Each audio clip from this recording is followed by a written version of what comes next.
بسم اللہ الرحمن الرحیم۔ السلام علیکم۔ کہتے ہیں کہ ایک چیونٹی گزر رہی تھی، راستے میں اسے شہد کا ایک قطرہ پڑا ہوا ملا۔ اس کا جی چاہا کہ میں ذرا اس کو چکھ لوں۔ وہ شہد کے قطرے کے قریب ہوئی، اس کو تھوڑا سا چکھا۔ اس کا ذائقہ اسے بڑا اچھا معلوم ہوا۔ خیر وہ پلٹی اور واپس جانے لگی۔ اس کے جی میں یہ خیال آیا کہ کیوں نہ اس کو ایک بار پھر چکھ لیا جائے۔ لہٰذا ایک بار پھر وہ مڑی اور شہد کا قطرہ ایک بار پھر اسے چکھا اور پھر پلٹنے لگی۔ تو تھوڑا آگے جا کر اس نے پھر چاہا کہ ایک بار مزید اس کو چکھ لیا جائے، کیونکہ اس کا ذائقہ اسے بہت بھا گیا تھا۔ لہٰذا ایک دفعہ پھر وہ پلٹی۔ اب کی بار وہ شہد کا قطرہ چکھنے کی بجائے اس نے کہا کہ کیوں نہ اس میں ڈبکی لگا لی جائے تاکہ جی بھر کے اس کو کھا لیا جائے۔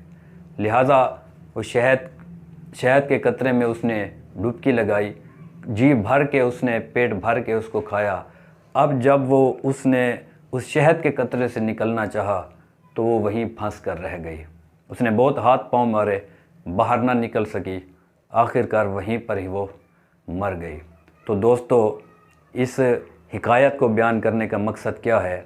وہ یہ ہے کہ شہد کے قطرے کو دنیا قرار دیا گیا ہے اور چیونٹی کو انسان قرار دیا گیا ہے۔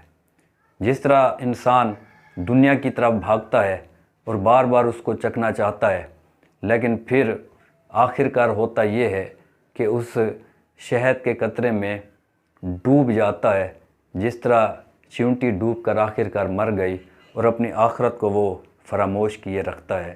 تو دوستو، یہ بات ذہن میں رکھنی چاہیے کہ آج عمل ہے، حساب نہیں، کل حساب ہوگا، عمل نہیں۔ میرے اس طرح کی اخلاقی، اصلاحی اور معلوماتی ویڈیو دیکھنے کے لیے میرے چینل سیف الاسلام اردو لیکچر کو ضرور سبسکرائب کریں۔